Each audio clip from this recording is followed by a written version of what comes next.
दरअसल बात ये थी कि तीनों बहुओं में किसी बात को लेकर अनबन हो गई थी। तब से ही तीनों एक दूसरे से मुंह फुलाए रहती थी।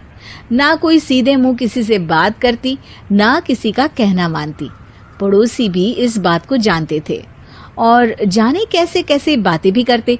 इसीलिए सासू माँ ने तीनों बहुओं को तुरंत अपने कमरे में बुलाया। मैं कई दिनों से देख रही हूँ, तुम तीनों अलग अलग सारे काम कर रही हो। ये सब नहीं चलेगा, तीनों को मिलकर ही काम करना पड़ेगा। सास की बात सुनकर एकदम से बड़ी बहू बोल उठती है। नहीं मम्मी जी, मैं इन दोनों के साथ कुछ नहीं कर सकती। मैं इस घर की बड़ी बहू हूँ, फिर भी ये मेरा कहना बिल्कुल भी नहीं मानती। अरे जेठानी जी, जानबूझकर मुझे डबल काम करवाती है आप, और छोटी मुझसे टेढ़े मुंह ही बात करती है। इन दोनों के बीच हमेशा सैंडविच बन जाती है मेरी, और मैं हमेशा आलू की तरह बीच में मसली जाती हूँ।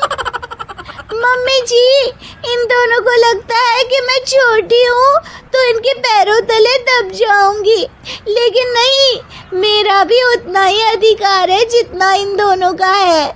बड़ी आई दोनों मेरी चुगली करने के लिए, मुझे क्या कम समझ रखा है।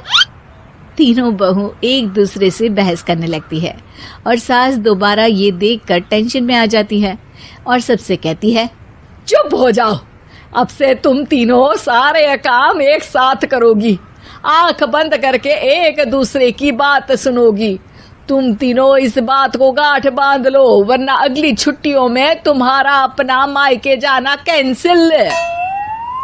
सास की बातें सुनकर डर के मारे तीनों हामी भर देती हैं। जी मम्मी जी, मैं समझ गई। हाँ मम्मी जी, जैसा आप कहें। आप जो कहेंगी मैं वही करूंगी। तीनों बहू सास की बात को गांठ बांध लेती है और वादा करती है कि अब से सारे काम वो तीनों एक साथ मिलकर ही करेंगी। ये सब देखकर सास खुश हो जाती है और वहां से चली जाती है। नीचे जाकर वो देखती है कि घर में शर्मा जी आए हुए होते हैं। सास जोर से आवाज लगाकर कहती है, अरे बहू, जरा चाय बनाकर तो लाना, शर्मा जी आए हैं। सास की बात सुनकर तीनों बहू तुरंत किचन की ओर भागती है और चाय बनाना शुरू कर देती है। मुझे तो एकदम मसाले वाली कड़क चाय पसंद है, तो हम शर्मा जी के लिए मसाले वाली चाय ही बनाएंगे।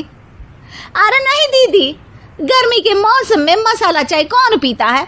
मैं तो शर्मा जी के लिए इलायची वाली चाय ही बनाऊंगी। ये कैसी बात कर रही हैं आप दोनों?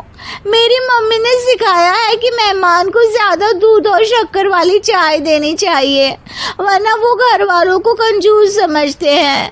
तो मैं तो शर्मा जी को ऐसी ही चाय दूंगी। तीनों बहुएं अपने अपने तरीके से चाय में शक्कर, मसाला, पत्ती सब डाल देती है। उबलने के बाद तीनों मिलकर चाय बाहर लेकर जाती है और शर्मा जी और सासू माँ को देती हैं। चाय पीने के बाद शर्मा जी सासू माँ को देखकर शर्मा जाते हैं और शर्मिंदा महसूस करते हैं कि आखिर उन्होंने चाय पीने के लिए हामी क्यों भरी। सासू माँ भी चाय पीना शुरू करती है और कहती हैं, अरे बहू, ये कैसी चाय बनाई है? चाय है या मीठे दूध की बासुंदी? हाँ, चाय अच्छी नहीं लगी क्या? कोई बात नहीं, हम पराठा बनाकर लाते हैं। चलो चलो अंदर। हाँ चलो। हाँ, आती हूँ मैं भी। नहीं, मेरा पेट चाय नहीं चौपट कर दिया, वही काफी है। पराठे से पोपट नहीं करवाना, मैं तो चलता हूँ। शर्मा जी चुपचाप पतली गली से निकल जाते हैं। अगले दिन सास बहुओं से कहती है, अरे बहू, जाओ जाके ऊपर के गेस्ट हाउस की सफाई कर दो। कल हमारे यहाँ मेरे दूर के रिश्तेदार आने वाले हैं, तो पूरे कमरे को चमका देना, समझी? तीनों बहू सास की बात को मानकर ऊपर सफाई करने चली जाती हैं और तीनों कमरे की सफाई चालू कर देती है। बड़ी बहू मकड़ी के जाले साफ करती है, तो बीच वाली झाड़ू लगाना और छोटी वाली सर्फ डालकर जमीन धोना शुरू कर देती है। अरे दीदी, जेठानी जी, अभी मैंने पूरी फर्श धोई और आप फिर से धूल नीचे गिरा रही हैं। और मछली जेठानी जी, आप बिना झाड़ू की धूल यहाँ छटक रही हैं। अरे तीनों को साफ करना है, एक साथ सफाई करते हैं ना। अरे वही तो, हम साथ साथ हैं, घर साफ साफ है। तीनों बहू ऐसे ही काम में उलझ जाती है और 2 घंटे तक एक ही कमरे की सफाई करती रहती है। बहुत देर से अपनी बहुओं को ना देखने के कारण सास ऊपर कमरे में उन्हें देखने जाती है, लेकिन कमरे में घुसती ही वो गीली फर्श पर फिसलने के कारण नीचे गिर जाती है।